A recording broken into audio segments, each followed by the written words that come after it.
Bonjour, bonjour tout le monde. Alors aujourd'hui, c'est le 14 février 2025, c'est la Saint-Valentin. Et puis, ça m'a tenté pour le Saint-Valentin de faire un cadeau, je ne sais pas si c'est un cadeau au couple. Et puis, de vous proposer quelques réflexions un peu à bâton rompu sur l'amour romantique, qui est le thème de mes recherches là et puis de mes livres. Alors, je commence comme ça. Vous allez trouver que je ne suis pas très romantique parce que je vais vous citer un pape.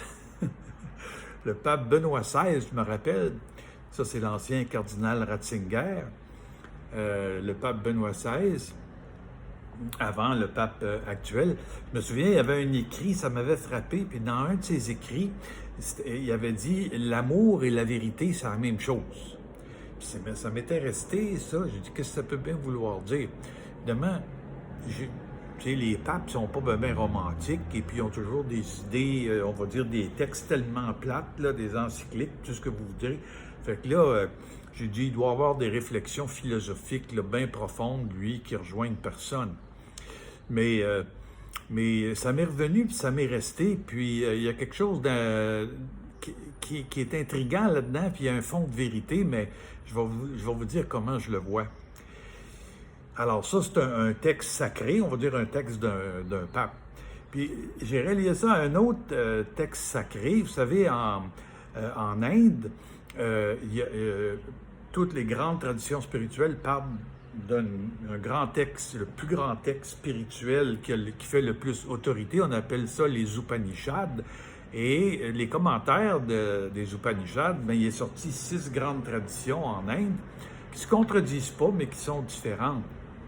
Dans une de ces traditions-là, il y a un autre texte qui s'appelle le Bhagavad Gita, qui serait d'origine divine aussi. Ce serait Krishna qui aurait dicté ça à son cousin Arjuna, selon la tradition.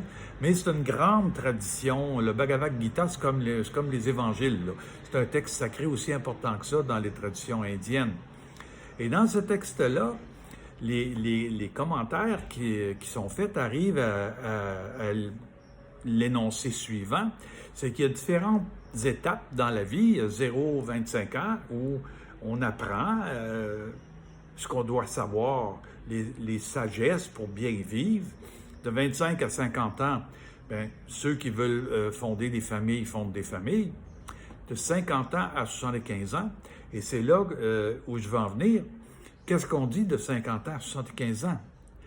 On parle des couples qui ont vécu ensemble de 25 à 55 ans, qui ont élevé des enfants, etc., qui ont acquis des biens, etc. Et on dit, rendu à 50 ans, d'après ce texte sacré-là, les couples ne se préoccupent plus des choses matérielles, de ramasser de l'argent pour la maisonnée. Les enfants sont supposés être indépendants. Alors, on suggère à ces couples-là, aux partenaires, d'aller méditer pour le restant de leur vie, de s'en aller dans la forêt, d'aller méditer. Et puis, on leur demande plus d'être un couple. Ils peuvent rester ensemble s'ils veulent ou vivre en amis ou en frères et sœurs. Mais c'est comme si dans cette grande tradition-là, la vie de couple comme telle finirait avec la fin de la maisonnée. Et puis après ça, ce qui est le plus important pour l'être humain, c'est la recherche de la vérité. Alors, d'aller méditer puis de découvrir quelle est la vérité, la vraie nature de l'être humain, c'est ça qui est le plus important. Alors, c'est comme si la vie de couple aurait été comme une étape de vie, mais pas l'étape essentielle, l'étape principale. Ça aurait été une étape de vie pour la majorité des gens, mais que c'est la recherche de la vérité qui doit prendre le relais. Alors, ils s'en vont méditer pour atteindre la paix, le samadhi, qu'ils appellent dans ces religions-là. C'est comme un état d'union avec la réalité infinie, ou avec, pour ceux qui croient dans une divinité, les dieux. Dans cette religion-là, comme dans la religion chrétienne, il y a une trinité, Brahman, Vishnu et Shiva. dans la religion chrétienne, le Père, le Fils, l'Esprit. Dans ces grandes traditions-là, les divinités sont trinitaires. Mais puis, dans d'autres traditions, comme bouddhistes, c'est pas nécessaire de croire en une divinité, mais toutes ces grandes traditions-là cherchent la vérité de l'être humain. Alors, j'ai mis ça ensemble, j'ai dit, le pape, le Benoît XVI, il disait la vérité puis l'amour, c'est la même chose. Puis là, il y a un autre grand texte spirituel qui dit au couple romantique, votre vie de couple, c'est comme une étape qui conduit à la recherche de la vérité. Alors, c'est comme si l'amour romantique vécu en couple n'est pas étranger non plus à la recherche de la vérité. Alors, vous voyez, dans les grandes réflexions humaines, les plus grandes traditions, on relie amour et vérité. Alors, là, j'en reviens un peu je vais atterrir avec ma façon de présenter le sort du couple.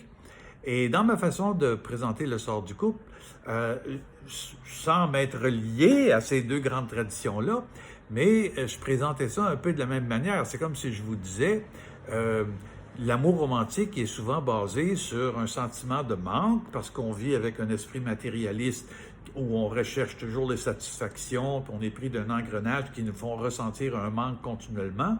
Et naturellement, on va considérer l'autre, le partenaire, comme quelqu'un qui vient combler nos manques. Et là, je vous disais, c'est pas la vérité de l'amour, ça, c'est comme une forme d'illusion. C'est comme une forme d'illusion que l'amour, c'est ça. Et je plaide en faveur d'une autre conception de l'amour où on dit l'amour n'est pas dans la relation qui comble un manque, mais c'est la relation qui est dans l'amour. En d'autres mots, l'amour, c'est nous-mêmes. Alors, si je continue dans cette idée-là, oui, on est l'amour, mais l'amour est aussi, pour être l'amour, pour s'entraîner à être l'amour, il faut croire que c'est la plus importante vérité de l'être humain, d'être l'amour. Un être humain vrai, c'est un être humain qui est aligné avec son destin, on va dire, le plus profond, c'est d'être l'amour, c'est de faire un avec tout. Alors effectivement, pour être l'amour, être un bon amoureux ou amoureuse, une bonne amoureuse, bien, il faut être intéressé à être le plus vrai possible. Il faut être intéressé à être le plus aligné possible avec la vérité profonde de l'être humain. Et la vérité profonde de l'être humain, c'est pas de courir après les distractions puis les plaisirs à l'infini. On n'atteindra pas l'infini là-dedans. Mais c'est de réaliser que l'infini est déjà en nous, qu'on a on est en union avec l'infini par notre nature humaine. Et puis, ceux qui ont réalisé ça le plus, c'est les êtres qui ont compris que c'était une illusion de chercher le bonheur en accumulant à l'infini les distractions puis les plaisirs. Ça va mener à une désillusion pas des souffrances. Alors, ils ont commencé à méditer puis ils ont réalisé que oui, notre vraie nature, c'est vraiment d'être l'amour. Alors, vous voyez, ça voudrait dire que quand on a les couples ou tout le monde, mais là je parle particulièrement aux couples, quand ni un ni l'autre des partenaires n'est vraiment pas intéressé à découvrir la vérité profonde de ce que chacun est, ben ce qu'on peut constater, c'est qu'il s'installe une sorte de paresse amoureuse, c'est-à-dire que chacun roule sur l'air d'aller. Et chacun compte que ça devrait marcher, on devrait rester en amour, et puis on compte que ça va venir de l'autre. Il y a une paresse qui s'installe parce qu'on compte que l'amour vient de l'autre, l'autre compte que l'amour vient de l'autre, c'est ça. Et puis, avec cette espèce de confusion-là, on compte que l'amour va continuer d'évoluer de lui-même. Et il y a comme une sorte de paresse qui s'installe, qui conduit à comme une sorte de lassitude, de désillusion, puis on sait que ça arrive beaucoup vers le milieu de la vie. Alors, vous voyez, si on retient cette idée-là que amour et vérité, c'est la même chose, ça voudrait dire que pour s'entraîner à être l'amour, il faut aussi s'entraîner à être le plus vrai possible. Vous voyez, c'est comme si ça va ensemble. Et qui peut commencer à se reposer dans la vie puis dire « j'ai la vérité ». Ma manière de penser est correcte, est la bonne. Aussitôt qu'on se met à dire ça, on est dans l'erreur. Vous savez, parce que la vérité n'est pas dans la pensée, dans les idées qu'on a. Il n'y a pas une idée sur la Terre qui est vraie pour tout le monde.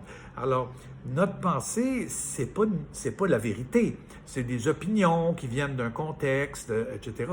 Mais beaucoup de gens se fient là-dessus. C'est ce que j'ai appris dans ma famille, etc., puis dans la société, c'est de même qu'on vit. Alors, on prend pour acquis qu'on est dans la vérité. Erreur. Et ça conduit à une paresse de l'esprit, puis une paresse de l'amour, si on veut, une paresse amoureuse. Alors, c'est pour ça que il faut se convaincre que la recherche, la curiosité pour savoir qui on est, c'est pas réservé aux philosophes. C'est pas quelque chose qui fait pas partie de la vie. Non. Chacun de nous, si on veut être l'amour, puis si on veut être énergique dans notre façon d'être, dans notre façon d'aimer, chacun doit découvrir par lui-même sa vérité. Qu'est-ce que c'est la vérité? Et cette curiosité-là et cette découverte-là énergise et donne une raison de vivre, nous rend évolutifs, je dirais. Alors, à partir du moment où on est énergisé, qu'on continue de chercher la vérité de qui on est, bien, on devient beaucoup plus intéressant, je dirais, pour l'autre et réciproquement. Parce que quand la paresse de l'esprit s'installe, puis on ne cherche plus, et puis on a des habitudes, on roule là-dessus, tout le monde dit, ben là, on s'est pris pour acquis, et puis on met ça sur la faute du fait qu'on s'est pris pour acquis. Ce qu'on a pris pour acquis, surtout, c'est qu'on s'est pris pour acquis soi-même. On s'est pris pour acquis, ça veut dire quoi? Ça veut dire que j'ai plus besoin de chercher rien, je suis correct comme je suis. Et puis, ça, tu sais, je fais comme mes parents, je fais comme tout le monde, je vis comme tout le monde. Erreur. Ça amène une lassitude puis une paresse. Pourquoi? Parce que l'être humain n'est pas fait pour vivre comme ça. Pas juste les amoureux. L'être humain, on n'est pas fait pour croire ce qu'on a dans la tête et puis s'asseoir là-dessus. On va devenir plate, on va devenir ennuyant, on ne peut pas être intéressant, on ne peut pas être amoureux dans ce temps-là. Alors, ça veut dire de rester vigilant dans notre esprit, chercher, par exemple, si on a des travers ou des défauts ou des réactions qui amènent des conflits autour de soi, bien là, l'idée, c'est de rester avec ça puis nous demander, mais qu'est-ce que c'est? D'où ça vient? C'est-tu la vérité? Ça, c'est-tu la meilleure façon de vivre? Vous voyez?